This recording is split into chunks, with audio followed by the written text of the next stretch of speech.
बंदी छोड़ सतगुरु रामपाल जी परमेश्वर जी की जय हो। भाई और बहनों, ये पुस्तक है भोगेगा अपना किया रे। ये पुस्तक विशेषकर करोथा कांड को लेकर लिखी गई है। इस पुस्तक को लिखने वाले भी सतगुरु रामपाल जी के शिष्य हैं और इस पुस्तक को पढ़कर हमें करोथा कांड के संबंध में बहुत सी ऐसी बातों का पता चल रहा है जो बातें अभी तक आप और हमारी पहुंच से दूर थी।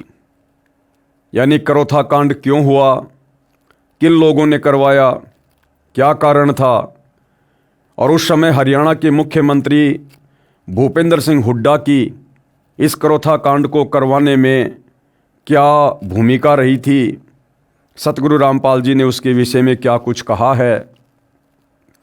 और जिन भी गांव वालों ने करोथा कांड में प्रत्यक्ष या अप्रत्यक्ष रूप से अपनी भूमिका निभाई थी, आगे चलकर उन लोगों को कर्म फल के तहत क्या क्या सजा प्राप्त हुई।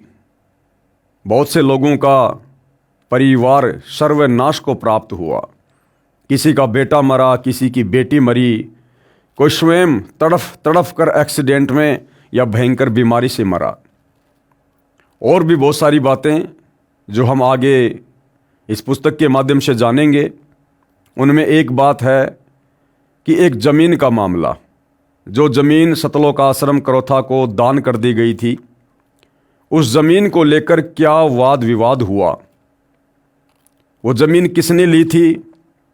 क्या सतगुरु रामपाल जी ने ली थी, या सतगुरु रामपाल जी को बिना बताए उनकी गैर हाजिरी में काल प्रेरणा से सतलोक आश्रम मैनेजमेंट ने ली थी। यानी उस समय का जो सतलोक आश्रम मैनेजमेंट था, क्या उन लोगों ने अपने गुरु की आज्ञा के बिना, अपने गुरु से पूछे बिना वो ज़मीन लेकर गलती की या सही किया?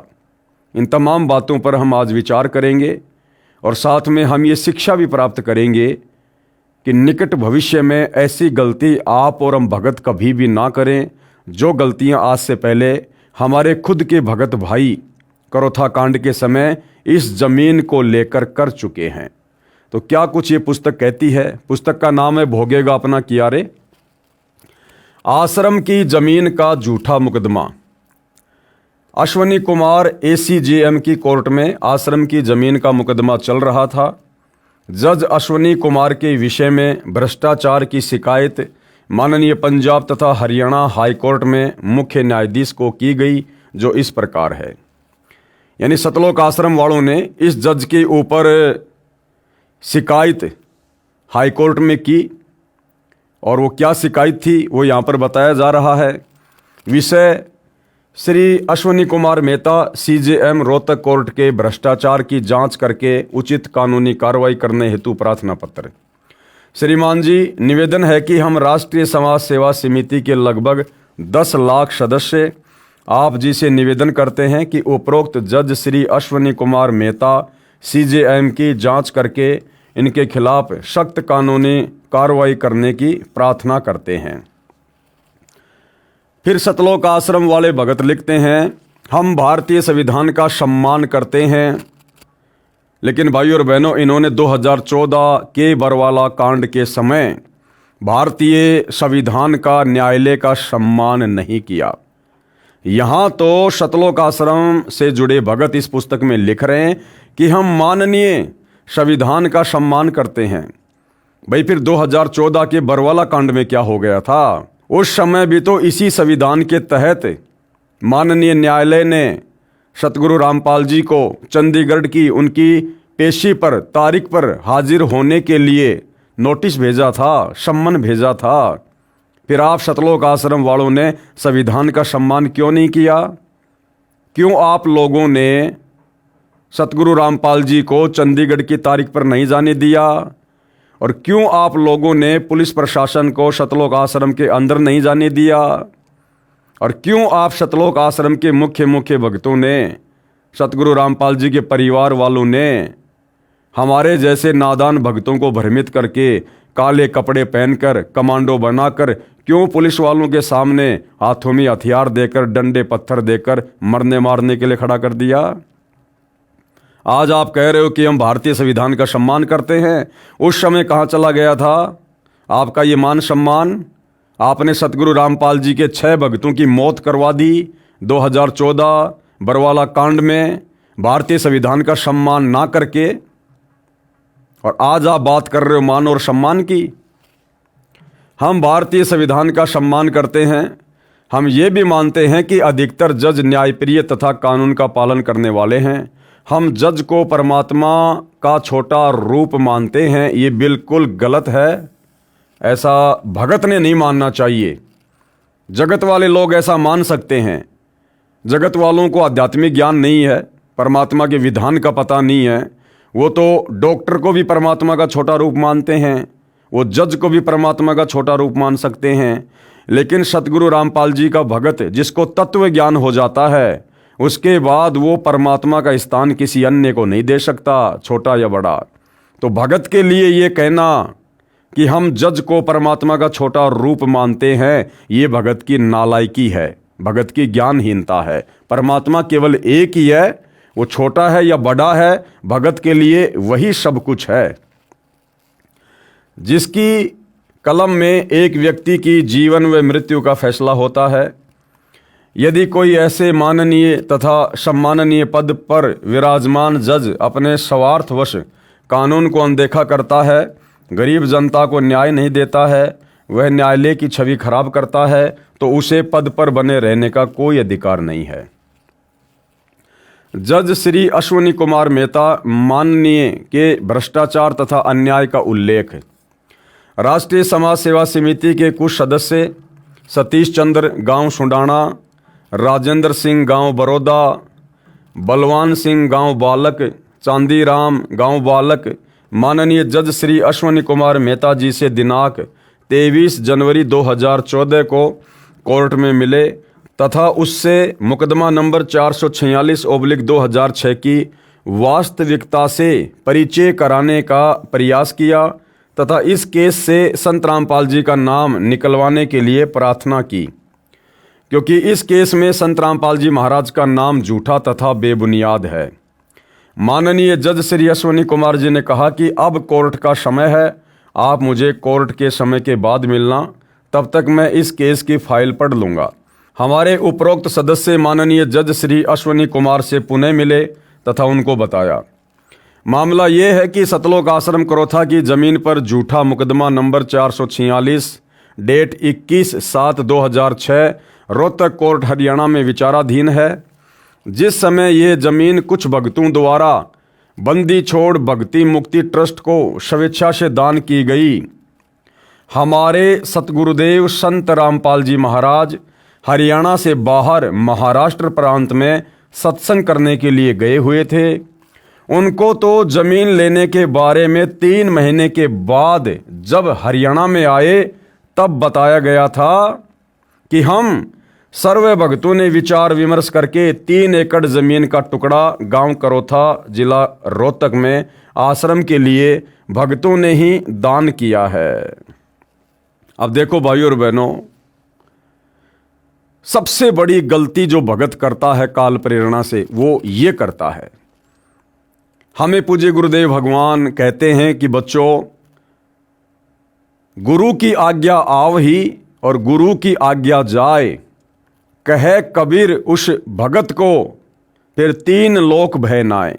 यानी शिष्य का ये परम धर्म है कि अपने गुरु की आज्ञा के बिना, अपने गुरु से पूछे बिना वो कोई भी कार्य ना करे। लेकिन यहाँ सतलोक आश्रम मैनेजमेंट करोथा ने बहुत बड़ी गलती की, जिनको आज हम बड़े बड़े भगत मान रहे हैं। उन्होंने बहुत बड़ी गलती की। सतलोक आश्रम करोथा को किसी भगत ने स्वेच्छा से जमीन दान करनी चाहिए।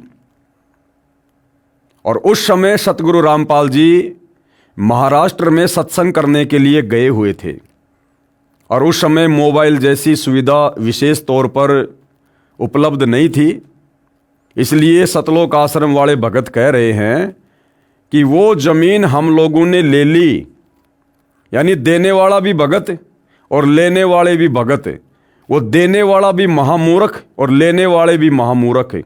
ना जमीन देने वाले भगत ने सतगुरु से आज्ञा ली और ना जमीन लेने वाले सतलोक आश्रम मैनेजमेंट करोथा वाले भक्तों ने सतगुरु से आज्ञा ली। यानी दान देना चाहिए गुरु को, लेकिन देने वाले ने जमीन दान किसको दी? भक्तों को। और भाइयों और बहनों, यही गलती आगे चलकर सतगुरु रामपाल जी के लिए एक नई समस्या पैदा कर देती है। यह गलती निकट भविष्य में हम भक्तों ने नहीं करनी चाहिए। इस पुस्तक से हमने यही तो शिक्षा लेनी है। क्या आवश्यकता थी भाई जमीन लेने की? अगर आपने जमीन लेनी भी थी तो जमीन दानकर्ता से आपने प्रार्थना करनी चाहिए कि भाई देखो, आप जमीन दान कर रहे हैं और सतगुरुदेव इस समय महाराष्ट्र में सत्संग के लिए गए हुए हैं, संपर्क हो नहीं पा रहा। जब सतगुरुदेव वापस आए उसके बाद आप जी जमीन दान कर देना। हम तो उनके शिष्य हैं, उनके भगत हैं, हम अधिकारी नहीं हैं दान लेने के, और गुरु की आज्ञा के बिना हम ये जमीन आपसे दान में नहीं ले सकते। इन्होंने करना तो ये चाहिए था, लेकिन मंद बुद्धियों ने मान बढ़ाई और अहंकार में सड़कर कि जब सतगुरु जी आएंगे और उनको पता चलेगा कि हम लोगों ने इतनी इतनी जमीन एक भगत से दान में ले ली है, आश्रम का विस्तार करेंगे तो सतगुरु हमारी पीठ थपथपाएंगे।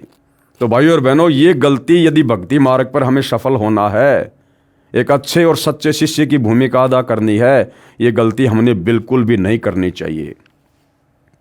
दोबारा पढ़िए। भक्तों की गलती के कारण सतगुरु रामपाल जी के ऊपर वो मुकदमा लगा। भक्तों की गलती के कारण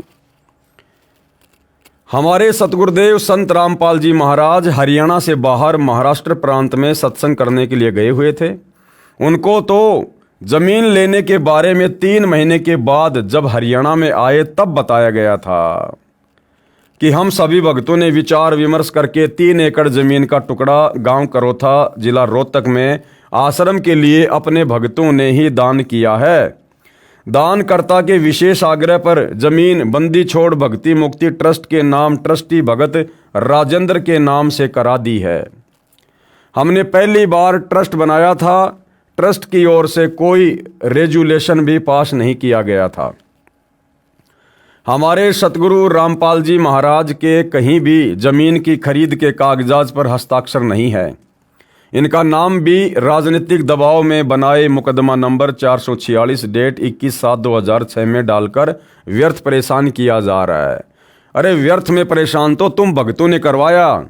तुम्हें क्या आवश्यकता थी वो जमीन दान में लेने की, जब तुम्हें पता था कि गुरुदेव भगवान आश्रम में नहीं है और भक्ति मार्ग में गुरु की आज्ञा के बिना कोई भी कार्य नहीं किया जाता है। जब छोटा मोटा होम यज्ञ भी गुरु की आज्ञा के बिना सफल नहीं होता है, तो आप लोगों ने ये कैसे सोच लिया कि वो जमीन भक्तों को सुख देगी? और आगे चलकर फिर उसी जमीन को लेकर सतगुरु रामपाल जी के ऊपर मुकदमा लगा।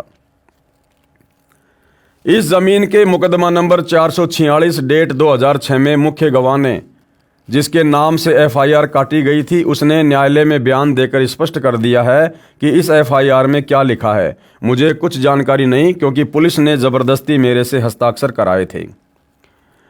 दान अपनी स्वेच्छा से किया जाता है। जमीन ट्रस्ट के नाम हुई है, किसी ट्रस्टी या चेयरमैन के नाम नहीं हुई है। अब देखो, यहां तो कह रहे कि किसी ट्रस्टी या चेयरमैन के नाम नहीं हुई है, और यहां पर ये लोग खुद ही लिख रहे हैं, ये लोग खुद ही लिख रहे हैं भाइयों और बहनों कि दानकर्ता के विशेष आग्रह पर जमीन बंदी छोड़ भक्ति मुक्ति ट्रस्ट के नाम और ट्रस्टी भगत राजेंद्र के नाम से करा दी गई है, और यहां कह रहे हैं कि किसी के नाम नहीं हुई है। ट्रस्ट का नियम है कि यदि ट्रस्ट का प्रबंधन ट्रस्ट चलाने में असफल रहता है तो उस ट्रस्ट की चल अचल संपत्ति सरकार सील कर देती है। इसलिए ये मामला 420 धारा का नहीं है। राष्ट्रीय समाज सेवा समिति के सदस्यों ने सर्व जानकारी माननीय जज श्री अश्विनी कुमार जी को दी। जज अश्विनी कुमार जी ने कहा कि मैंने केस को पढ़ लिया है, ये केस तो आप पर बनता ही नहीं है। जमीन दानकर्ता कमला के माता भाई बहन तथा बुआ हैं। मैंने ये देख लिया है कि जिस समय जमीन दान की अप्रैल 1999 को तथा आज 2014 तक कमला ने किसी कोर्ट में इस संबंध में कोई मुकदमा भी दायर नहीं किया है।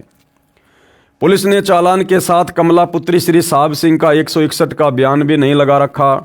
जज महोदय ने आगे कहा कि यदि आप मुझसे पहले मिल लेते तो मैं कमला को गवाह रूप में भी स्वीकार नहीं करता। इस केस की गवाहियां 2007 से चल रही हैं। दिनांक 1/8/2013 6 वर्ष तक ये कमला पुत्री श्री साहब सिंह बयान देने भी नहीं आई थी। ज़मीन की रजिस्ट्री से 1999 से 2013 तक 14 वर्ष बीत गए हैं। इस आधार से भी स्पष्ट है कि सर्व कार्य इसकी सहमति से ही हुआ था। बाद में किसी ने इसको उकसाया है। जज ने यह भी बताया कि मैं अपने अनुभव से बताता हूं कि कमला ने जो 1/8/2013 को कोर्ट में बयान दिया है उसमें जो उसने प्रारंभ में कहा है वह तो उसके वकील द्वारा तोते की तरह रटाई गई कहानी थी। फिर उसने अंत में वास्तविकता भी बता दी। उसने कहा है कि मैंने बयाना रजिस्ट्री देख लिया है, ये मैंने ही लिखवाया है। फिर कहा है कि कृष्णा ने लिखवाया है जो नाते में इसकी सगी बुआ है। इससे भी स्पष्ट है कि कमला की सहमति से ही जमीन ट्रस्ट को दान की गई है। कमला ने बयान में स्वीकारा है कि मैं अपनी ज़मीन नहीं देना चाहती थी। इससे स्वयं सिद्ध है कि ज़मीन दान इसकी सहमति से हुई है। कमला के बयान का भावार्थ है कि मैं ज़मीन नहीं देना चाहती थी परंतु ज़मीन दे दी गई। इससे स्पष्ट है कि कमला को पूरी स्थिति का पता था। सर्व कार्य इसकी सहमति के अनुसार हुआ था। यदि ऐसा न होता तो उसी समय न्यायालय में अपील कर सकती थी, जो कि कमला ने आज तक भी ऐसा नहीं किया है। इससे साफ है कि ज़मीन दान करने में जो कृष्णा को कमला बनाकर बैठाया गया है, ये इसके परिवार ने कमला को विश्वास में लेकर कृष्णा को कमला के स्थान पर बैठाया है। ट्रस्टी तथा चेयरमैन का तो कोई दोष ही नहीं है, फिर भी ये झूठा मुकदमा आपके गले में सरकार ने डाल दिया है। इसको अपने गले से निकालना तो पड़ेगा ही। श्री अश्वनी कुमार माननीय जज जी ने कहा कि आप भी जानते हैं वर्तमान में कैसे काम बनता है, आप लोगों को कुछ खर्च करना पड़ेगा। समिति के सदस्यों ने पूछा कि क्या खर्च करना पड़ेगा। जज श्री अश्वनी कुमार जी ने कहा कि मात्र 20 लाख रुपए लगेंगे। हाई कोर्ट तक सेटिंग करनी पड़ती है। मैंने कुछ नहीं लेना, ये सारा खर्चा आगे ही देना है। मैं तो भगवान से डरने वाला हूँ। याद रखना, जजों के पास स्वयं संज्ञान रूपी 2 धारी तलवार है। सर्व गवाह भी आपके पक्ष में हों तो भी जज सजा कर सकते हैं। चाहे गवाह आपके विरुद्ध हों तो भी स्वयं संज्ञान लेकर बरी कर सकते हैं। यदि छोटी छोटी तारीखें भी लगेंगी तो आपके घर व्यवसाय के कार्य की हानि होगी और आप मानसिक रूप से भी परेशान होंगे। आपको इससे 20 लाख से भी अधिक हानि हो जाएगी, विचार कर लेना। तो पुस्तक जो लिख रहा है सतलोक आश्रम हरियाणा से जुड़ा भगत, वो ये सारी बातें बता रहा है कि जज ने किस प्रकार से हमारे से रिश्वत मांगी। ये सब बातें श्री अश्वनी कुमार जज के मुख से सुनकर सर्व सदस्य दंग रह गए और कहा, जज जी हम ये नहीं कर पाएंगे। आप जी केस की वास्तविकता के आधार पर वैसे ही दया कर दें। अरे क्या दिक्कत आ रही थी? तुम लोग कौन से भगत हो? तुम कौन सी मर्यादाओं में हो भाई? वो जज खाली तुमसे 20 लाख रुपए तो मांग रहा था और वर्तमान में तुम लोग 1-1 करोड़ रुपए तो तुम लोग जाट आरक्षणों में लगा देते हो। 80-80 लाख रुपए तुम लोग जाटों की धर्मशाला बनवाने में लगा देते हो। और जब 5-5 लाख तुम सतलोक आश्रम वाले गुंडों की सीबीआई जांच के समर्थन में दे सकते हो, तो यहां तो तुम्हारे गुरुदेव भगवान का मुकदमों में नाम हटाया जा रहा था। फिर भला तुम लोगों को क्या दिक्कत हो गई भाई? हालांकि भाई और बहनों, मैं रिश्वत के पक्ष में नहीं हूं, लेकिन इन सतलोक आश्रम वालों की घटिया मानसिकता बता रहा हूं। इससे आपको यह भी पता चलेगा कि इस बात में कितनी सच्चाई है, क्योंकि हमने आंखों तो देखी नहीं है, सबूत इसका कोई है नहीं। लेकिन वर्तमान में सतलोक आश्रम मैनेजमेंट हरियाणा वालों का, सतगुरु रामपाल जी के कलयुगी बेटा बेटी भाई बंधु रिश्तेदारों का जो चरित्र निकलकर सामने आ रहा है, उस आधार से हम ये कहते हैं कि जब तुम लोग राजस्थान के गैंगस्टर आनंदपाल सिंह की सीबीआई जांच के समर्थन में 5 लाख रुपए दे सकते हो, तो यहां तो तुम्हारे गुरु का नाम मुकदमे से हटाया जा रहा था। फिर भला तुम्हें 20 लाख रुपए देने में क्या दिक्कत हो रही थी? तो भाइयों और बहनों, इन आश्रम वालों की जुबान पर विश्वास नहीं किया जा सकता है। अगर जज ने गलत किया है तो आने वाले समय में उसकी सजा वो अवश्य भोगेगा, क्योंकि परमात्मा के घर देर है अंधेर नहीं है। और अगर ये लोग झूठ लिख रहे हैं जज के विषय में तो इन लोगों को भोगना पड़ेगा। परमात्मा का संविधान तो भगत हो या जगत हो, सबके ऊपर समान रूप से लागू है। जज अश्विनी कुमार जी ने कहा कि मैंने तो आपको सलाह दी है, मानना या न मानना आपका काम है। आपके ट्रस्टी व गुरु पर तो ये केस बनता ही नहीं है, वैसे ही बरी हो सकते हैं। यह है सर्वदास्ता राष्ट्रीय सेवा समिति के सदस्यों सतीश चंद्र गांव सुडाना, राजेंद्र सिंह गांव बड़ौदा, बलवान सिंह गांव बालक, चांदीराम गांव बालक ने राष्ट्रीय सेवा समिति के मुख्य सदस्यों को मीटिंग करके बताई। तो यही निर्णय लिया कि जज साहब का आगे कैसा बर्ताव रहेगा उसको देखकर ही ऊपर के अधिकारियों को शिकायत की जाएगी। यानी इन लोगों के अनुसार जज से सारी बात करने के बाद में, जज की मानसिकता को जांचने और परखने के बाद में, इन सतलोक आश्रम मैनेजमेंट हरियाणा वालों ने खुद ही मीटिंग करके आगे का डिसीजन ले लिया कि हमने अब आगे हाई कोर्ट में उस जज की शिकायत करनी है या नहीं करना है। मतलब सतगुरु रामपाल जी से कोई सलाह मशवरा नहीं, कोई डिस्कस नहीं, कुछ नहीं।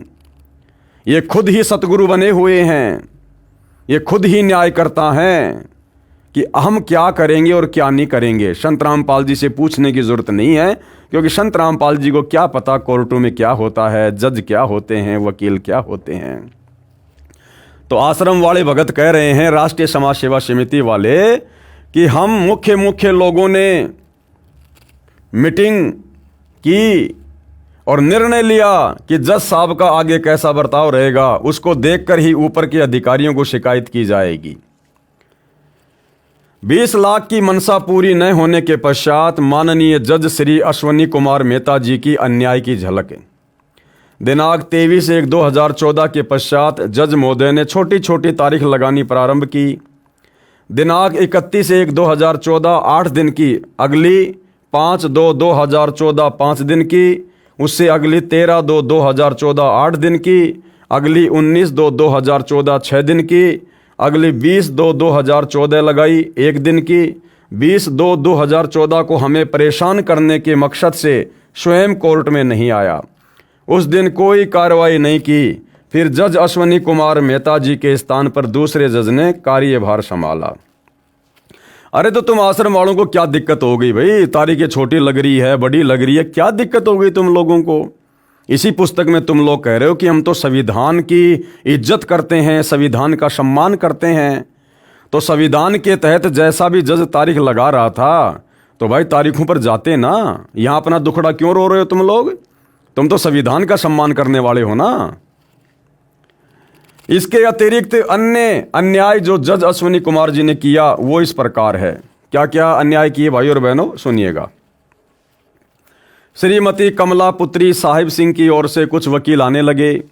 हमारे वकील जी ने जज श्री अश्विनी कुमार जी कोर्ट में अपील लगाई कि कमला पुत्री साहिब सिंह एक गवाह है, उसने जो बयान देना था दे दिया, अब इसकी ओर से वकील नहीं आने चाहिए, ये कानून के विरुद्ध है। दोनों पक्षों की सुनवाई के पश्चात जज श्री अश्विनी कुमार जी ने अपने आदेश दिनांक 19/2/2014 में कहा कि कमला पीड़ित है, इसके साथ धोखा हुआ है, ये वकील कर सकती है। 20 लाख की हवस पूरी ना होने के कारण माननीय जज श्री अश्विनी कुमार जी ने पक्का इरादा कर लिया था कि स्वयं संज्ञान के जरिए ट्रस्ट के ट्रस्टी तथा चेयरमैन को सजा देगा ही देगा। ये आदेश पारित करते समय कमला के कोर्ट में दिए बयान को भी अनदेखा कर दिया। जज साहब पहले स्वयं कह रहे थे कि कमला की सहमति से जमीन दान की गई है, ये बात इसके बयान से स्पष्ट है। और 20 लाख रुपए न मिलने के कारण कमला को बाद में जज साहब ने विक्टिम यानी पीड़ित घोषित कर दिया और लिख दिया कि इसकी जमीन धोखे से दान की गई है। कमला को पीड़ित घोषित करना ही सिद्ध करता है कि जज ने बदनीयत से ही ये आदेश दिया है। कमला पीड़ित है तो सिद्ध कर दिया कि अन्य सब दोषी हुए। जज श्री अश्विनी कुमार जी ने अपने आदेश में भी स्पष्ट किया कि केस दर्ज कराने वाला करतार सिंह कमला का सगा चाचा है। फिर यह भी कहा कि वह दोषियों के साथ मिली भगत करके हॉस्टाइल हो गया है। जमीन दान करने वाले कमला के माता भाई बहन हैं, क्या वे भी कमला से धोखा करके हमारे को मुफ्त ज़मीन दे सकते हैं? जज श्री अश्विनी कुमार जी ने 20 लाख रुपए की हवस पूरी न होने के कारण कानून का जानकार होते हुए भी जानबूझकर गैर जिम्मेदाराना आदेश पारित करके अपनी मलिन मानसिकता को प्रदर्शित किया और सम्माननीय न्यायाधीश की छवि को धूमिल किया। अरे तो तुम लोगों ने भी तो गैर जिम्मेदाराना कार्य किया। अपने गुरुदेव भगवान की गैर हाजिरी में तुम लोगों ने जमीन दान लेने की क्या आवश्यकता थी? क्या ये गैर जिम्मेदाराना कार्य नहीं था?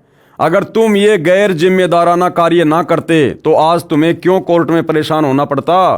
क्यों सतगुरु रामपाल जी पर उसी जमीन को लेकर यह मुकदमा होता?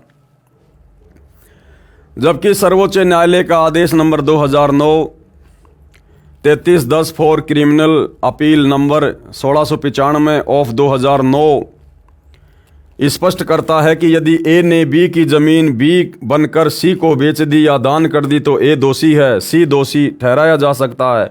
हम तो सी हैं, जमीन प्राप्त करने वाले हैं, हम पर यह मुकदमा ही नहीं बनता। ये राजनीतिक दबाव से बनाया गया है। अरे तो कौन से राजनीतिक दबाव में बनाया गया और किस राजनेता के दबाव में बनाया गया उसका भी नाम लिख देते हैं यहाँ पर कि वो राजनेता कौन है। आधी अधूरी बातें क्यों कर रहे हो भाई? यह राजनीतिक दबाव से बनाया गया है, इसे समाप्त किया जाना चाहिए था। सर्वोच्च न्यायालय का यह आदेश भी जज महोदय ने लालचवश अनदेखा कर दिया। यदि सर्वोच्च न्यायालय के आदेश के विरुद्ध यदि जमीन लेने वाले दोषी बनाए गए हैं फिर तो तहसीलदार, रजिस्ट्री क्लर्क तथा अर्जी निवश को भी दोषी बनाया जाना चाहिए था, जिन्होंने सारे कागजात की पूरी जांच पड़ताल करके रजिस्ट्री की है। यहाँ पर यह बताना भी अनिवार्य है कि जमीन दान की रजिस्ट्री ट्रस्ट के नाम है। ये किसी ट्रस्टी तथा चेयरमैन की निजी संपत्ति है और न ही हो सकती। इसलिए हमारा परोपकार के लिए प्रयत्न है, जिसे धोखा 420 की संज्ञा नहीं दी जा सकती। पूरे घटनाक्रम को जानकर यह निष्कर्ष निकलता है कि कमला ने अपनी जमीन स्वेच्छा से ट्रस्ट को दान की है। किन्हीं कारणों से यह तहसील में उपस्थित नहीं हो पाई। फिर इसको रजिस्ट्री के सर्वे कागजात तैयार करके दिखाए गए थे, तब इसने अपनी मर्जी से अपनी बुआ को तहसील में भेजकर अपने स्थान पर खड़ा किया है, जो इसके बयान से भी स्पष्ट है, जो बयान इसने न्यायालय में जज श्री अश्विनी कुमार जी के समक्ष दिए हैं। ये बात हमें अब स्पष्ट हो गई है। यदि ये धोखा यानी फ्रॉड 420 है तो कमला तथा कृष्णा द्वारा किया गया है, इसमें ट्रस्ट का कोई दोष नहीं है। अरे सबसे बड़ा फ्रॉड, सबसे बड़ा धोखा तुम लोगों ने अपने गुरु के साथ किया। गुरु की आज्ञा बिना, गुरु की गैर हाजिरी में तुम लोगों ने ये जमीन दान लेकर सबसे बड़ा फ्रॉड किया। हमारा सौभाग्य था कि उसी दौरान एक नया जज श्री लोकेश गुप्ता जी आ गए। माननीय भ्रष्ट जज श्री अश्विनी कुमार जी के जुल्म व अन्याय से बच गए, नहीं तो जज अश्विनी कुमार जी अपने स्वार्थवश हम निर्दोषों को सजा कर देता। क्यों भाई? अरे क्यों सजा कर देता? और सजा कर देता तो फिर तुम्हारे को दिक्कत क्या है?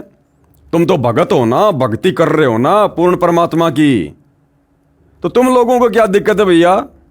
हो सकता है तुम्हारा उस जज के साथ में कोई पिछला कोई ऋण संबंध हो सकता है पिछले जन्म में तुम लोगों ने जज को किसी प्रकार से दुखी कर रखा हो, परेशान कर रखा हो, वर्तमान में वो जज अपना बदला ले रहा हो। तो भाई तुम क्यों परेशान हो रहे हो? तुम तो भक्ति कर रहे हो, भगत हो ना। गीता अध्याय 2 श्लोक नंबर 56 में सतगुरु रामपाल जी ने क्या पढ़ाया कि जो लाभ हानि में, सुख दुख में स्थिर रहता है वही तो सच्चा भगत होता है, वही तो सच्चा साधक होता है। तो तुम लोग इतने क्यों परेशान हो रहे थे भाई? क्यों दुखी हो रहे थे? तुमने तो भक्ति करनी थी। नाम परमात्मा ने दे रखा है, वो चाहे जेल में बैठ के जप लो, चाहे रेल में बैठ के जप लो। आत्मा का कल्याण तो उससे होना है। 2 टाइम की रोटी आश्रम में खानी, घर पे खानी, चाहे जेल में बैठ के खा लेते। तुम क्यों परेशान हो रहे थे फिर इतने कि हमारा सौभाग्य जज चेंज हो गया, वरना वो जज तुम्हें फांसी तोड़ देता। अगर तुम मर्यादित भगत थे तो फिर डर क्यों रहे थे? अगर तुम मर्यादा में थे तो सामना करते भैया। अगर वो जज गलत होता तो आने वाले समय में वो अपनी सजा भोगता, और तुम गलत थे तो तुम भोगते। तुम तो सच्चे सदगुरु की शरण में हो ना, फिर डरने और घबराने की क्या आवश्यकता थी मेरे भाई? विश्वसनीय सूत्रों से ज्ञात हुआ कि श्री अश्विनी कुमार जज 20 लाख रुपए न मिलने के कारण कितने घटिया हथकंडे अपना रहा है। अब देखो भाई और बहनों, क्या लिखा जा रहा है? विश्वसनीय सूत्रों से ज्ञात हुआ, अर्थात स्पष्ट तौर पर ये भगत लोग यहां बताने से डर रहे हैं, घबरा रहे हैं। फिर तुम काहे की भगत हो भाई? अरे हमें क्या पता कि तुम जो बात बोल रहे हो सही है। कौन था वो तुम्हारा विश्वसनीय सूत्र? उसका नाम गांव पता लिखो ना। फिर अगर सच्चाई समाज के सामने पुस्तक के माध्यम से पेश कर रहे हो तो तुम्हारे विश्वसनीय सूत्र का नाम भी लिखना चाहिए कि उसको कैसे पता चला इन बातों का। आधी अधूरी बातें क्यों कर रहे हो तुम? विश्वसनीय सूत्रों से ज्ञात हुआ है कि श्री अश्विनी कुमार जज 20 लाख रुपए न मिलने के कारण कितने घटिया हथकंडे अपना रहा है। इसने श्री लोकेश कुमार गुप्ता जज से कहा था कि आप इस केस 446/2006 में ट्रस्टी तथा चेयरमैन की भी सजा करना। ये जजों की शिकायत करते हैं। ज्ञात है कि जज श्री लोकेश गुप्ता ने ऐसा करने से मना कर दिया। फिर जज श्री अश्विनी कुमार जी ने यह केस श्रीमती कीर्ति जैन JMIC के यहाँ ट्रांसफर करवा दिया, जो जूनियर डिवीजन में जज है, जो कि श्री अश्विनी कुमार ACJM के अधीन है। इससे ये जो अन्याय चाहेगा करवा लेगा। यदि जज कीर्ति जैन जी ने कानून को अनदेखा किया और गैर कानूनी कार्य किया तो उसकी जानकारी भी उच्च अधिकारी जज को दी जाएगी। जो आदेश श्री अश्विनी कुमार जी ने लालचवश पारित किया था, कहा था कि कमला पीड़ित है, इस आदेश के खिलाफ हमारे वकील ने सेशन जज की कोर्ट में अपील की। एडिशनल सेशन जज श्री नरेश कुमार सिंगला जी की कोर्ट में सुनवाई के लिए केस लगा। श्री अश्विनी कुमार जी ने अपनी निजी ताल्लुकात से एडिशनल सेशन जज श्री नरेश कुमार सिंगला जी को भी भ्रमित करके अपने आदेश के अनुरूप फैसला करवा दिया।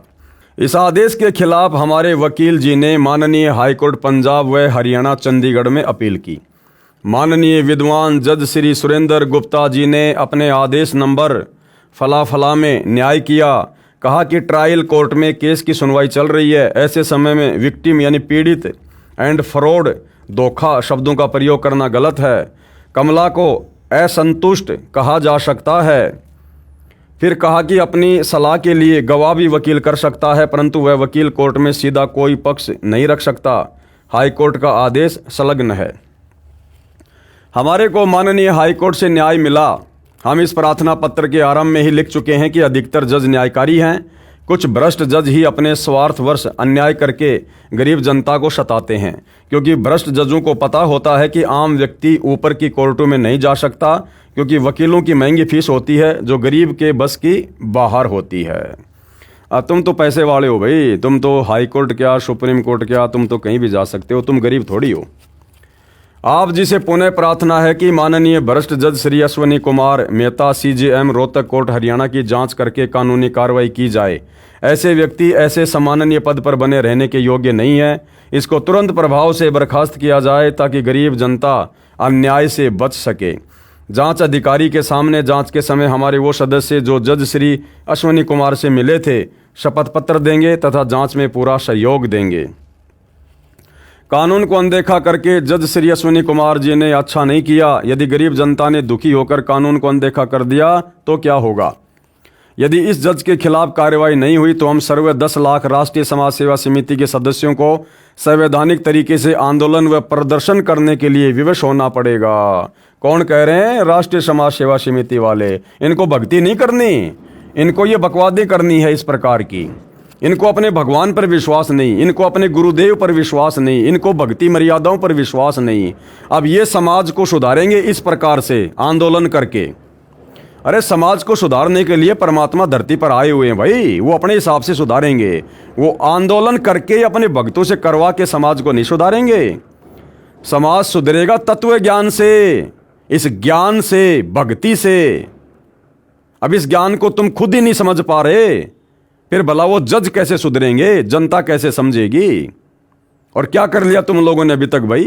अरे इतने वर्ष बीत गए, हम आंदोलन करेंगे, प्रदर्शन करेंगे, कर लिया तुम लोगों ने आंदोलन, सुधार दिया तुम लोगों ने जज को, दिलवा दी तुम लोगों ने फांसी उस जज को। तो भाई और बहनों, परमात्मा कह रहे करनी तज कथनी कथया ज्ञानी दिन रात, और कुत्ते जू भौंकत फिर सुनी सुनाई बात है।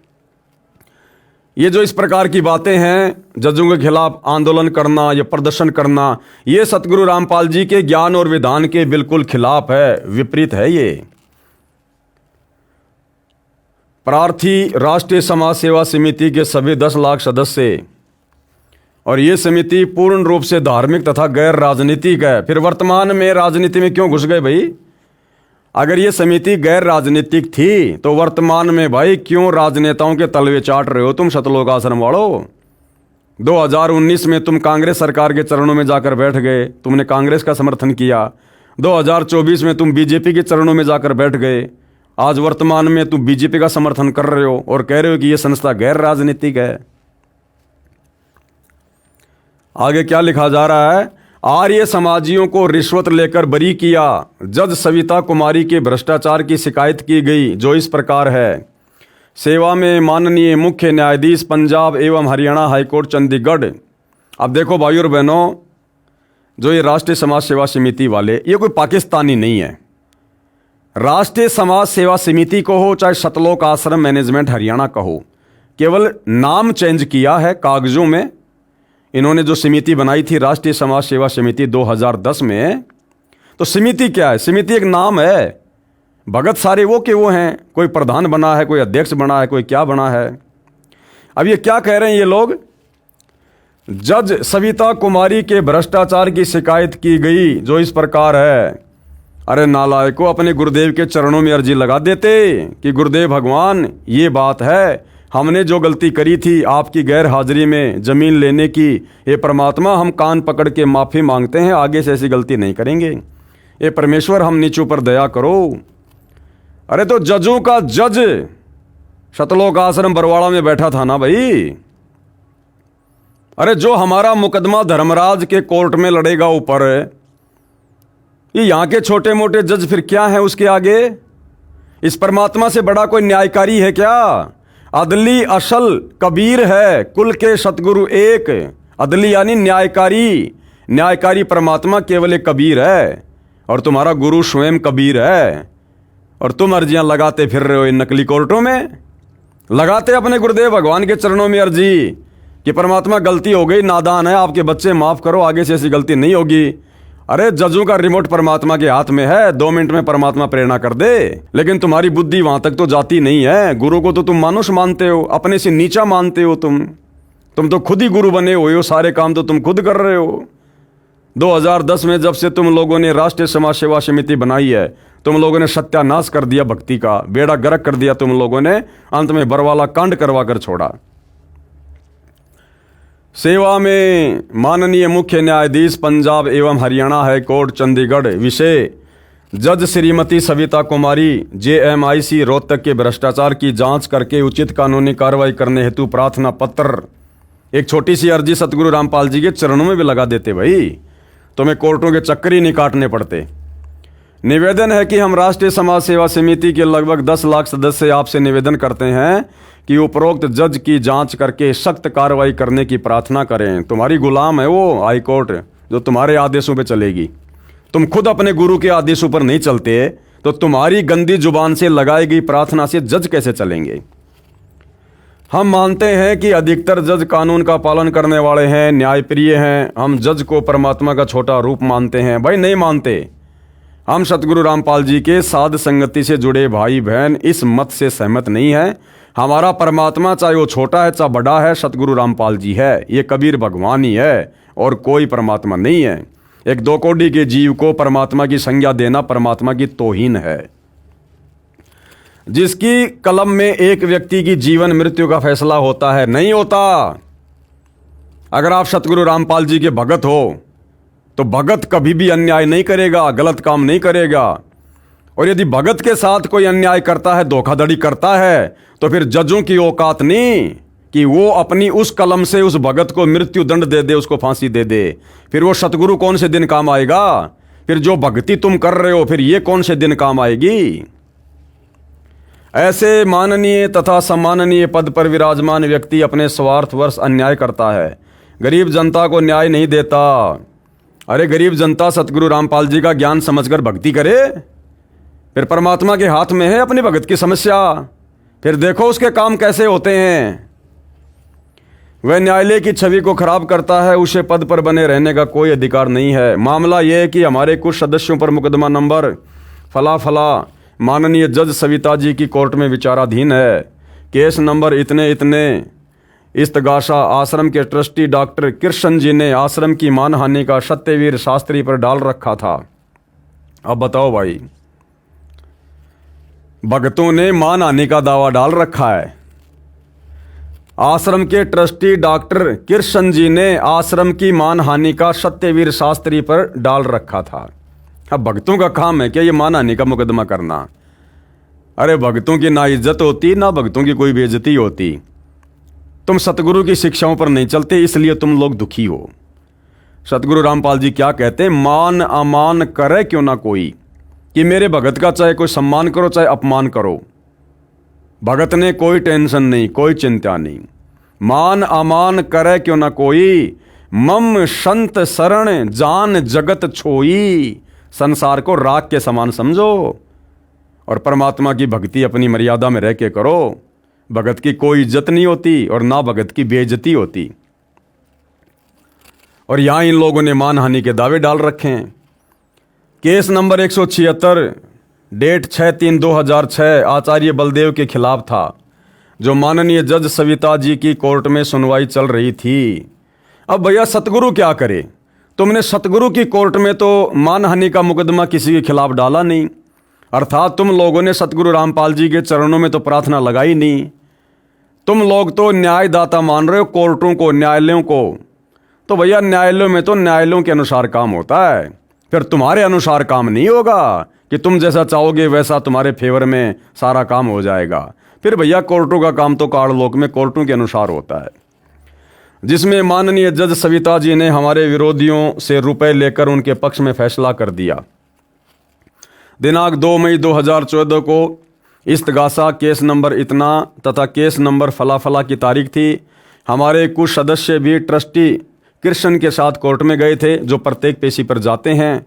उन्होंने हमें बताया कि दिनांक 2 मई 2014 को इस्तगासा केस नंबर फला फला तथा केस नंबर इतना इतना की पेशी थी। उस दिन माननीय जज सविता जी छुट्टी पर थी। अब भाई और बहनों, जज छुट्टी पर थी या नहीं थी, ये लोग गए या नहीं गए, ये मुकदमा क्या है, हमने ज़्यादा दिमाग लगाने की ज़रूरत नहीं है। इसको याद नहीं करना, रट्टा नहीं मारना।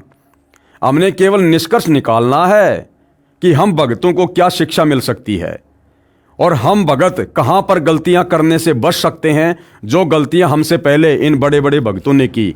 हमने केवल निष्कर्ष निकालना है, इससे ज़्यादा और कुछ नहीं। दोषी आचार्य बलदेव पहले से अनुपस्थित चल रहा था। 2 मई 2014 को आचार्य बलदेव कोर्ट में पेश हुआ। उसकी जमानत की अर्जी लगाई गई। जमानत की सुनवाई के लिए माननीय जज कीर्ति जैन जी की कोर्ट में लगी, जो उस दिन ड्यूटी पर मजिस्ट्रेट थी। आचार्य बलदेव के साथ आर्य समाज के कई व्यक्ति कोर्ट से बाहर एक पेड़ के नीचे खड़े थे। एक व्यक्ति और आया जिसको पटवारी जी कह रहे थे। उसने पूछा, आचार्य जी की जमानत का क्या रहा? दूसरे व्यक्तियों ने बताया कि जमानत हो जाएगी। हमने जज कीर्ति जैन का दलाल मिल गया है। हमें कल ही पता चला था कि जज सविता छुट्टी पर है। हमने जज कीर्ति जैन से 5 लाख रुपए में सेटिंग कर रखी है। हमारी सेशन जज सुशील कुमार गुप्ता से भी सेटिंग हो चुकी है।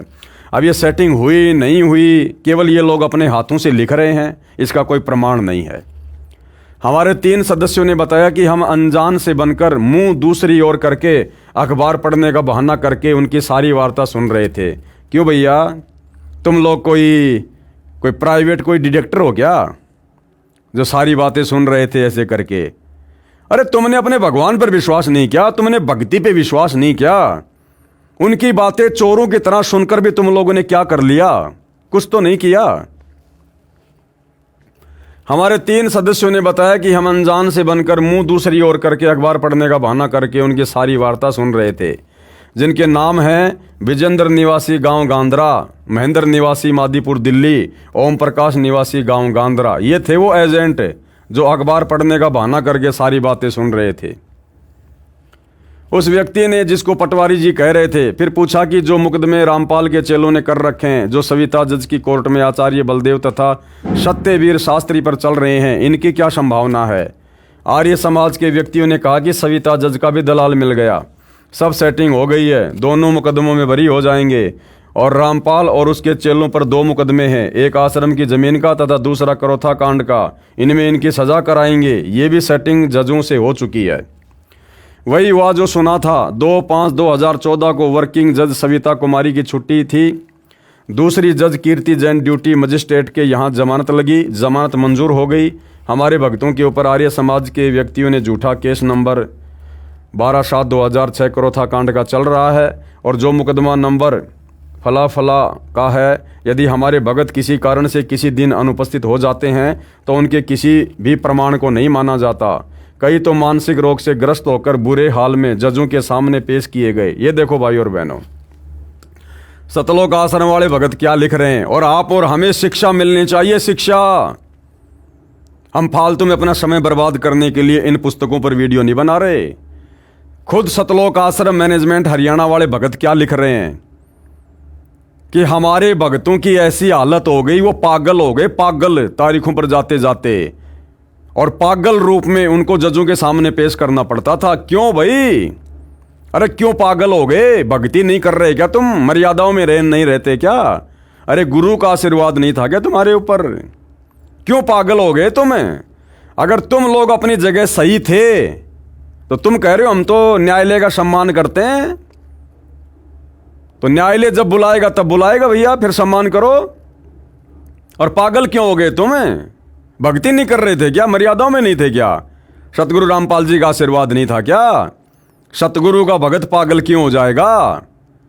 अरे भगत पर चाहे लाख आपत्ति आओ, अगर भगत मर्यादा में है तो उसका गुरु उसकी रक्षा करता है, उसको हिम्मत देता है। पागल कैसे हो जाएगा? पागल तो दुनिया होती है, दुनिया। जिनको भगवान का सहारा नहीं होता, जिनके पास भक्ति नहीं होती, वो होते हैं पागल। और ये सतलोक आश्रम वाले भगत कह रहे हैं हमारे कुछ भगत तो पागल हो गए, उनको पागलपन के दौरे पड़ने लगे, हॉस्पिटलों में उनको एडमिट करवाया गया, बाद में पंखे से लटक कर फांसी खाने का प्रयास करने लगे वो भगत है, जिनमें एक का नाम है बसंत सैनी, गांव गांद्रा रोहतक वाला, जिसने 12 अगस्त 2025 को मुझ पवन दास की इशार की तारीख पर 2 भगतों को जान से मारने का कुप्रयास किया। किस प्रकार से रोड पर पटक कर उनकी पिटाई कर रहे थे। तो भैया ऐसे गंदे कर्म करोगे तो पागल ही होगे, सतगुरु क्या करेगा? तो देखो भाई, ये लोग खुद अपनी लेखनी से लिख रहे हैं कि कई तो मानसिक रोग से ग्रस्त होकर बुरे हाल में जजों के सामने पेश किए गए, यानी पूरी तरह से पागल हो गए कई भगत तो संत रामपाल जी के। तो भैया बिना गुरु की आज्ञा के अगर जमीन दान लोगे या बिना गुरु की आज्ञा के काम करोगे तो क्या तुम्हें लड्डू मिलेंगे? वही मिलेगा जो परमात्मा का विधान है। सबको जेल भेजा गया क्योंकि हम इन जजों को रुपए नहीं दे सकते। तुम गुंडों की सीबीआई जांच में रुपए दे सकते हो, तुम फालतू में लोगों की धर्मशाला बनवाने में पैसे दे सकते हो, तुम बैडमिंटन का स्टेडियम बनवाने में पैसे दे सकते हो, तुम जाट आरक्षणों में पैसे दे सकते हो, लेकिन जहां बात आती है तुम्हारे गुरु की, वहां तुम लोग पैसे नहीं दे सकते। 19 मई 2014 को माननीय भ्रष्ट जज सविता कुमारी जी ने दोनों दोषियों आचार्य बलदेव और सतवीर शास्त्री को दोनों केसों में बरी कर दिया। जज ने बरी करने के आदेश में आधार बनाया कि शिकायतकर्ता सिद्ध नहीं कर सका कि समाचार पत्र में बयान दोषियों ने दिया था। कृपया पढ़िए जज के उस आदेश के पेज नंबर 7 की फोटोकॉपी। क्यों पढ़नी हमें फालतू में, क्यों खोपड़ा खराब करें हम? जो हमारे मतलब की बात है वो पकड़ेंगे, जो भक्ति मार्ग में हमें कुछ फायदा दे। जबकि दोषी सत्यवीर ने स्वयं न्यायालय में जवाब दावे में स्वीकार किया है कि मैंने ये बयाना समाचार पत्र में छपवाया था। इससे स्पष्ट है कि जज सविता कुमारी ने दोषियों से रिश्वत लेकर बरी किया। अधिक जानकारी इस प्रकार है। इन मुकदमों में दोषियों के विरुद्ध सब सबूत थे, समाचार पत्रों में प्रकाशित होने से ये स्वयं प्रमाणित है तथा हमारे 3 गवाह भी गवाही दे चुके थे। सत्यवीर शास्त्री ने स्वयं स्वीकारा है कि मैंने ये स्टेटमेंट समाचार पत्रों में निकलवाई है। सत्यवीर ने न्यायालय में जवाब दावा दिया है, उसमें भी स्वीकारा है कि मैंने समाचार पत्र में ये बयान दिया था, मैंने ही समाचार पत्र छपवाया है। वह भी जज सविता जी को दिखाया गया, उसकी सत्यापित प्रति भी जज के मांगने पर दी गई। कृपया पढ़िए जवाब दावे की फोटोकॉपी, पढ़ते रहना तुम लोग भाई। जिस समय ये गलत समाचार छपा था उसी समय हमारे ट्रस्ट के सदस्यों ने यह खंडन भी किया था कि यह सर्व झूठ समाचार है। हमने भी समाचार पत्र में निकलवाया था कि पुलिस ने अपनी जांच में भी स्पष्ट किया है कि यह बलात्कार की घटना गांव बोरा के खेतों की है, जो सतलोक आश्रम से लगभग 25 किलोमीटर दूर है। उसी समय इस सिलसिले में हमारा शिष्टमंडल एसपी रोहतक से भी मिला था कि यह समाचार पत्र कैसे छपा है। ये सुनकर तत्कालीन एसपी भी आश्चर्य में पड़ गया। कहा कि हमारे सामने लड़की ने स्वयं बताया कि बोरा गांव के खेतों में यह घटना घटी। बोरा गांव के गणमान्य व्यक्तियों ने भी यही बताया कि यह घटना गांव के निकट ही खेतों में हुई है। हमारे पास सबके बयान हैं। आर्य समाज के लोगों को हमारे आश्रम को बदनाम करने का कौन सा अधिकार है? अरे भैया, काल के लोक में अधिकारी अधिकार हैं। गुरुजी ने क्या समझाया? निरंजन धन तेरा दरबार, यहाँ तनिक ना न्याय विचार।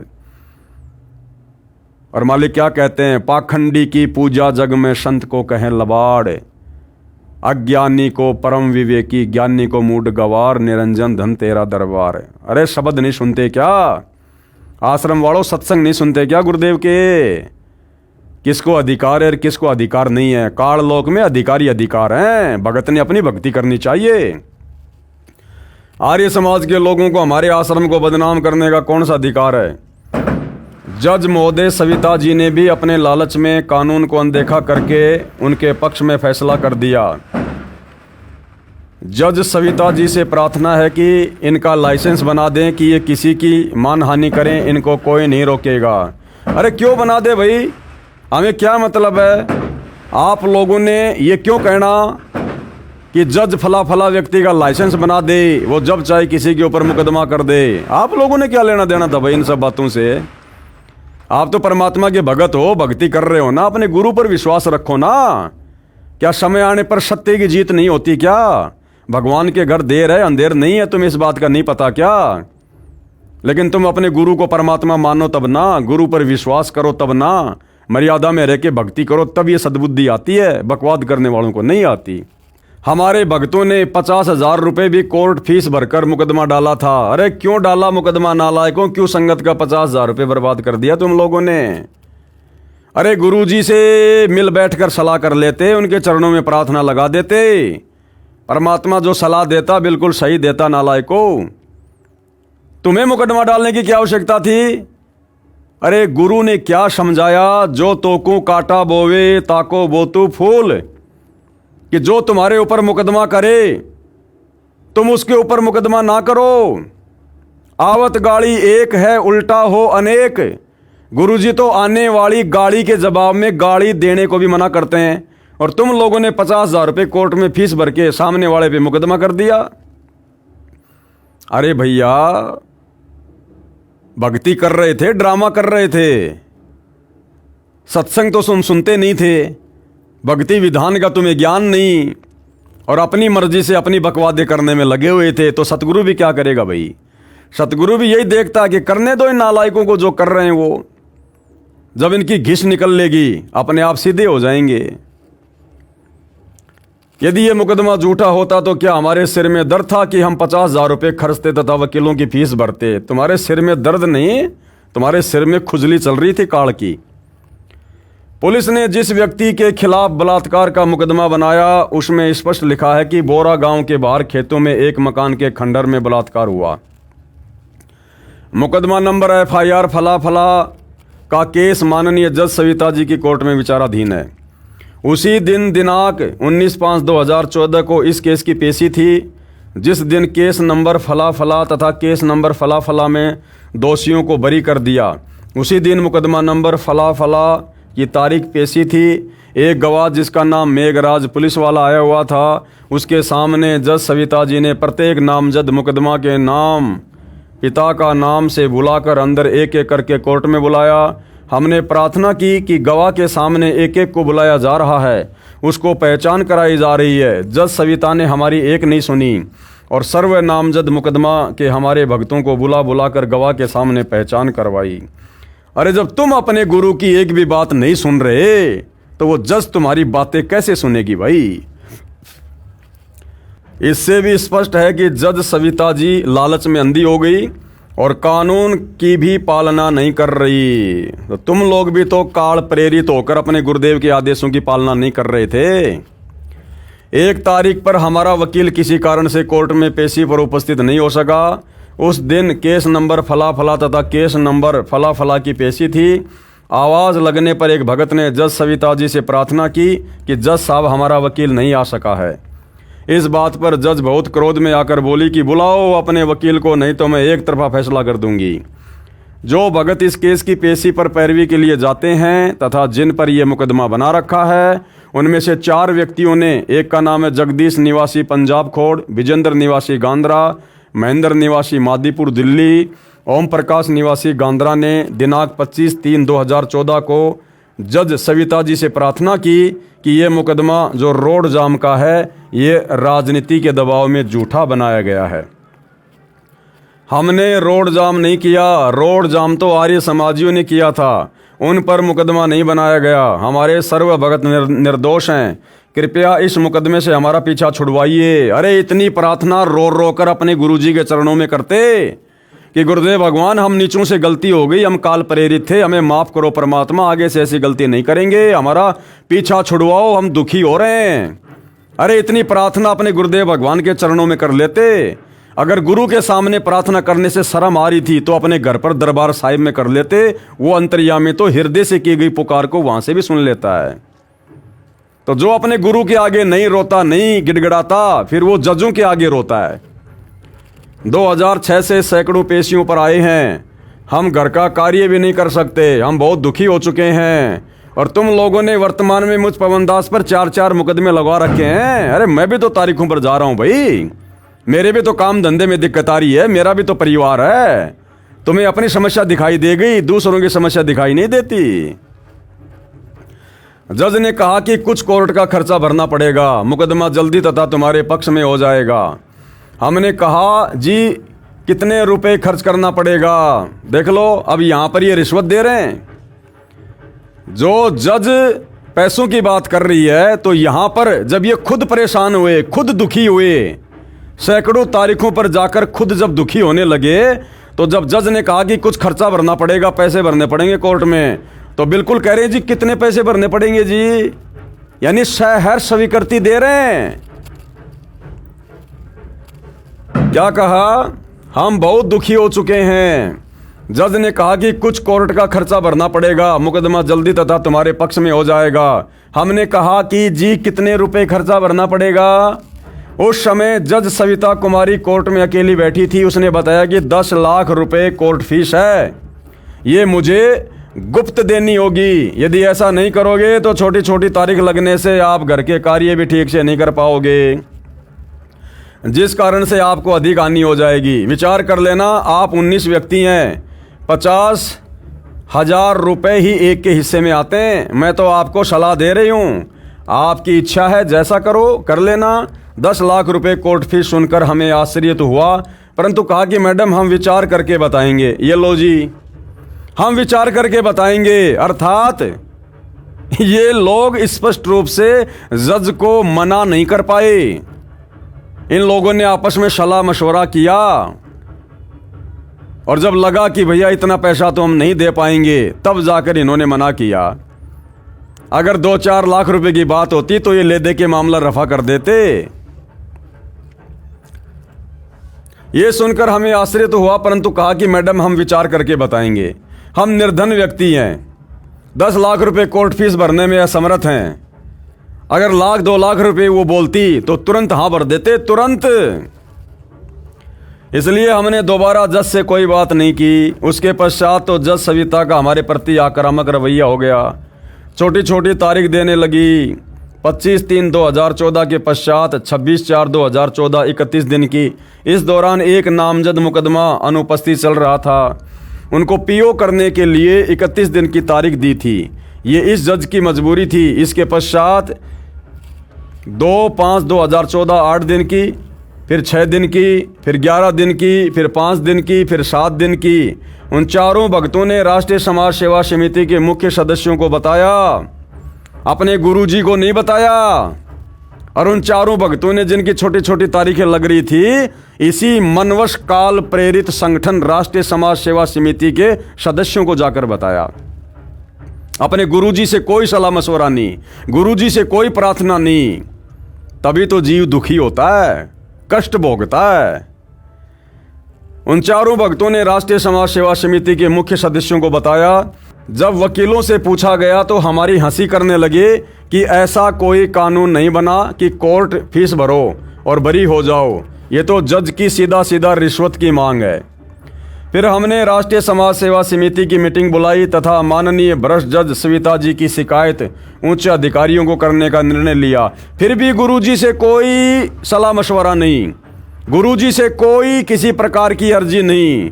फिर भी आपस में ये राष्ट्रीय समाज सेवा समिति वाले ही अपनी मनमर्जी कर रहे हैं कि हम उस जज के खिलाफ चंडीगढ़ हाई कोर्ट में जाएंगे। अरे जब तक गुरु के आगे नहीं रहोगे, अर्जी नहीं लगाओगे, जब तक गुरु की आज्ञा में नहीं चलोगे, आजीवन दुखी रहोगे, आजीवन। आप जी से नम्र निवेदन है कि भ्रष्ट जज की जांच करके कानूनी कार्रवाई की जाए। हाँ करेंगे, तुम्हारे नौकर हैं वो। आप जी की अति कृपया होगी और न्यायालय की गरिमा बनी रहेगी। जांच अधिकारी को हमारे चारों भगत शपथ पत्र भी देंगे।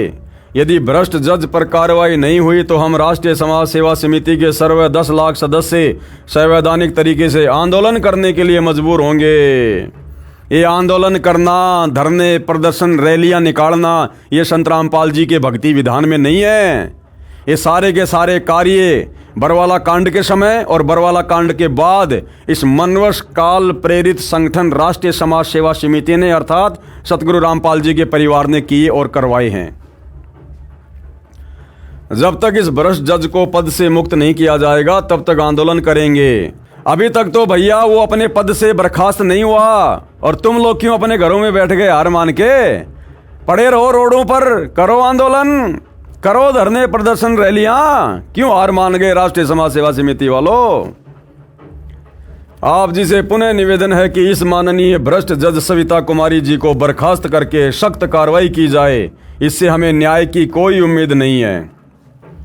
अरे न्याय भाई 21 ब्रह्मांड में नहीं है। निरंजन धन तेरा दरबार, यहाँ तनिक ना न्याय विचार। सत्संग सुना करो, सत्संग। धन्यवाद। प्रार्थी राष्ट्रीय समाज सेवा समिति के 10 लाख सदस्य। ये समिति पूर्ण रूप से धार्मिक तथा गैर राजनीतिक है। फिलहाल तो ये राजनीतिक हो गई, राजनेताओं के तलवे चाटने लग गए सतलोक आश्रम वाले। तो भाई और बहनों, इस प्रकार की बहुत सारी बातें इस पुस्तक में लिखी हुई हैं और आप और हमारा मकसद, हमारा उद्देश्य केवल और केवल शिक्षा ग्रहण करना है ताकि निकट भविष्य में आप और हमारे से किसी भी प्रकार से गुरुदेव के वचनों की, आदेशों की अवहेलना ना हो जाए और इन भक्तों की तरह फिर हम दुखी ना हों। तो हमने विचार करना है। आगे क्या लिख रहे हैं? हमारा उद्देश्य महर्षि दयानंद का अपमान करना नहीं है। महर्षि दयानंद के विषय में जो भी जानकारी हमने दी है यह आर्य समाजियों द्वारा प्रकाशित पुस्तकों से है। फिर भी हम स्पष्ट करना चाहते हैं कि हम किसी का अपमान करने का उद्देश्य नहीं रखते, अपितु सतर्क करना चाहते हैं कि जो भक्ति दयानंद जैसे प्रभु प्रेमी ने की वह शास्त्र अनुकूल न होने से उनको भक्ति लाभ प्राप्त नहीं हुआ। शास्त्र अनुकूल भक्ति संत रामपाल जी महाराज के पास है, उसको जांचो, फिर नाम दीक्षा ग्रहण करके कल्याण करवाओ। महर्षि दयानंद के अज्ञान व दुर्व्यसन का प्रमाण। महर्षि दयानंद तमाकू खाता था, सूंघता था। इसका प्रमाण पुस्तक महर्षि दयानंद सरस्वती का जीवन चरित्र के पेज नंबर 208 की फोटोकॉपी। ये उनके जीवन चरित्र के ऊपर लिखी गई पुस्तक है जिसमें ये प्रमाण है कि वो तमाकू खाया करते थे, अर्थात नशा किया करते थे। और आर्य समाज उनको बहुत बड़ा समाज सुधारक मानता है, जबकि वो खुद तमाकू खाया करते थे, अर्थात नशा किया करते थे। और नशा करने वाला व्यक्ति कभी भी समाज सुधार नहीं कर सकता। तो ये लिखा हुआ भाई और बहनों, ये उसके पेज वगैरह। पुस्तक का नाम है जीवन चरित्र महर्षि स्वामी दयानंद सरस्वती। आप जी इस पुस्तक की PDF में देख सकते हैं, पढ़ सकते हैं।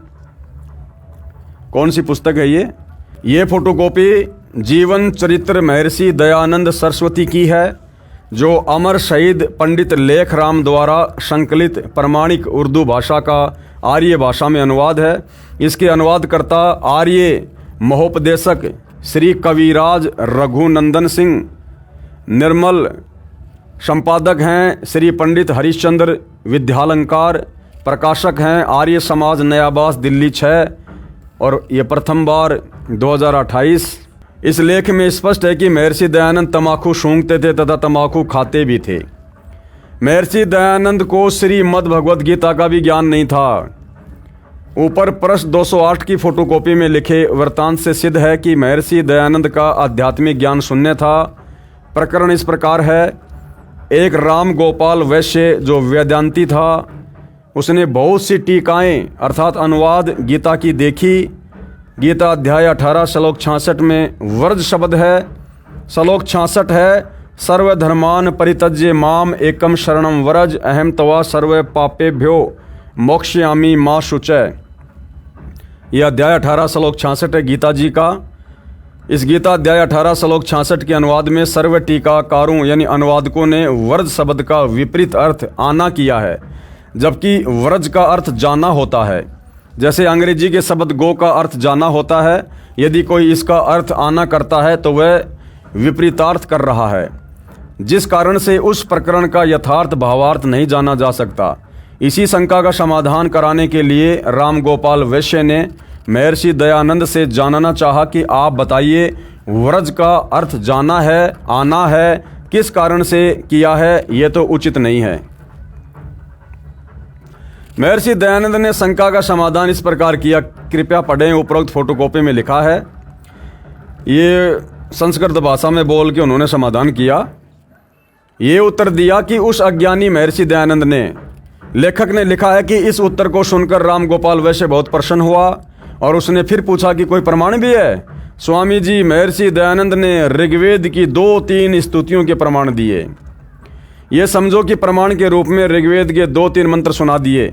जिस प्रकार 7वीं कक्षा के विद्यार्थी ने एक अंग्रेज यात्री के रास्ता पूछने पर अंग्रेजी भाषा में उत्तर देना गर्व की बात जानकर छुट्टी के लिए प्रार्थना पत्र सिक लीव एप्लीकेशन सुना दी। अंग्रेज माथे में हाथ मारकर चला गया, ये सोचकर कि इस मूर्ख ने क्या उत्तर दिया। मैंने जानना चाहा था मार्ग, और ये सुना रहा है अंग्रेजी में छुट्टी के लिए प्रार्थना पत्र। महर्षि दयानंद अज्ञानी ने ऐसा समाधान किया उस रामगोपाल वैश्य के शंका का। कृपया पढ़िए गीता अध्याय 18 श्लोक 66 का यथार्थ अनुवाद संत रामपाल जी महाराज द्वारा किया गया है। श्रीमद् भगवद गीता का यथार्थ अनुवाद पुस्तक गहरी नज़र गीता में है। पुस्तक गहरी नज़र गीता ये सतगुरु रामपाल जी के द्वारा लिखी गई है। विशेष उपरोक्त समीक्षा संत रामपाल जी द्वारा अपने सत्संगों में बहुत बार की गई है तथा यथार्थ अनुवाद गीता अध्याय 18 श्लोक 66 का करके बताया है। अज्ञानियों के अज्ञान का पर्दाफाश परमात्मा का भेजा अवतार ही कर सकता है। परमात्मा का भेजा अवतार नहीं, स्वयं परमात्मा ही करता है और सतगुरु रामपाल जी स्वयं परमात्मा ही हैं। तो ये पुस्तक है जिसमें महर्षि दयानंद जी ने अपने दुर्व्यसन के विषय में स्वीकारा है। ये फोटोकॉपी महर्षि दयानंद के भक्तों द्वारा लिखे गए जीवन चरित्र की है, जो पहले उर्दू भाषा में पंडित लेखराम द्वारा लिखा गया था। उस उर्दू संस्करण का हिंदी में अनुवाद स्वयं कविराज रघुनंदन सिंह निर्मल ने किया है। इससे स्पष्ट है कि महर्षि दयानंद ने स्वयं अपने द्वारा लिखी जीवनी में कहा है कि मुझे भांग पीने का दोष लग गया। उसके प्रभाव से पूर्ण रूप से बेशुद्ध हो जाता था और योग अभ्यास भी करता था। विचार करें, ऐब करने वाला व्यक्ति साधना कर सकता है, बेशुद्ध व्यक्ति अभ्यासरत हो सकता है। इस प्रकार का व्यक्ति था ये महर्षि दयानंद, जो सर्व बुराई करता था लेकिन दावा करता था समाज सुधार का। अधिक जानकारी के लिए पढ़िए इसी पुस्तक धरती पर अवतार के पेज नंबर 166 से 185 तक। अब महर्षि दयानंद जी का स्वतंत्रता संग्राम में कोई योगदान था या नहीं था, इस विषय में भाइयों और बहनों हम आगे चर्चा करेंगे अगले वीडियो में। आज के वीडियो में हम केवल इतना ही रखेंगे, धीरे धीरे आगे बढ़ेंगे परमात्मा के आशीर्वाद से। इस पुस्तक पर मुश्किल से 2 या 3 वीडियो और बनेंगे और इस पुस्तक के ऊपर वीडियो बनाने का हमारा मकसद केवल इतना ही है कि हम सत्य और असत्य से परिचित हों और हम उन तमाम गलतियों को कभी भी भविष्य में ना दोहराएं जो गलतियां गुरु के ज्ञान को अच्छे से ना समझ पाने के कारण शतलोक आश्रमों से जुड़े हुए हमारे से पहले बड़े बड़े भक्तियों ने की हैं, दोहराई हैं और उसकी सज़ा भी पाई है और आगे भी सज़ा पाएंगे। जो गलतियां इन लोगों ने सतगुरु रामपाल जी के वचनों की अवहेलना करके 2014 बरवाला कांड में और 2014 बरवाला कांड के बाद वर्तमान समय 2025 तक कर रहे हैं। तो भाई और बहनों, आज के वीडियो में केवल इतना ही। परमेश्वर हम सबको आशीर्वाद दे, आज्ञा दे, सद्बुद्धि दे। बंदी छोड़ सतगुरु रामपाल जी भगवान की जय हो।